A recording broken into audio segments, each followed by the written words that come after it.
সিদ্ধান্ত হয়েছে যে প্রাথমিক এই যে আমাদের টেট পরীক্ষা হয়েছে, টেট পরীক্ষা প্রায় 20,000 ছাত্রছাত্রীরা টেট পরীক্ষা পাশ করেছে।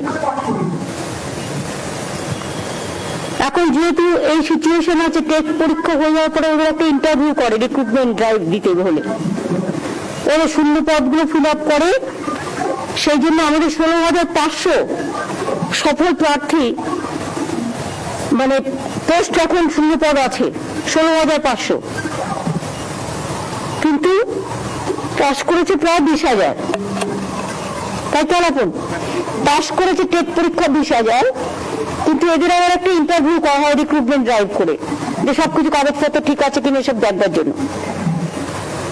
তো এটা আমরা ডিসিশন নিয়েছি, কোভিডটা একটু কমে গেলে জানুয়ারি ফেব্রুয়ারির মধ্যে তাড়াতাড়ি করে, এই ডিসেম্বর থেকে শুরু করুক, ডিসেম্বর জানুয়ারির মধ্যেই যে 16,500 পোস্ট 20,000 যারা পাস করেছে তাদের মধ্যে পড়ে আছে, সেটা ইমিডিয়েট রিক্রুটমেন্ট করে দেবে, ইন্টারভিউ করার যেটা, তাহলে 16,500 টিচার হয়ে যাবে।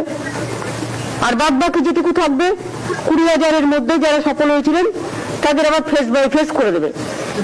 তাছাড়াও এই অতিমারী পরিস্থিতিতে তো এক্সামিনেশন নেওয়া সম্ভব হচ্ছে না, কিন্তু তা সত্ত্বেও অনেক প্রার্থী টেট পরীক্ষার জন্য আবেদন করছে। যেসব প্রার্থীরা তৃতীয় টেট পরীক্ষার জন্য আবেদন করেছেন তাদের সংখ্যাটা হচ্ছে 2,50,000।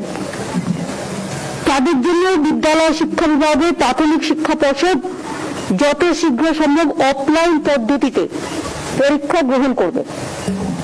দুটো ক্লিয়ার হয়েছে, একটা হচ্ছে যারা টেট পাস করেছে তাদের নিয়ে নেওয়া হবে, দুই হচ্ছে যেটা 2,50,000 আরো পড়ে আছে, 20,000 পাস করেছে, তার মধ্যে 16,500 শূন্য পদ আছে, এগুলো ইন্টারভিউ করে নিয়ে নেবে 2 মাসের মধ্যেই। আর বাদ বাকি যেটুকু থাকবে সেটা ফেস বাই ফেস নেক্সট ফেজে চলে যাবে।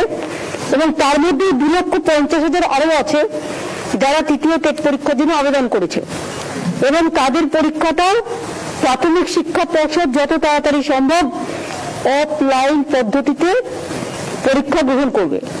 তাহলে আমাদের অনেক ছেলে মেয়েদের চাকরির একটা ব্যবস্থা হয়ে যাবে। এগুলো সব গভর্নমেন্ট সার্ভিস, আপনারা জানেন এর একটা গুরুত্ব তো আছেই, টিচার তো সবাই হতে চায়।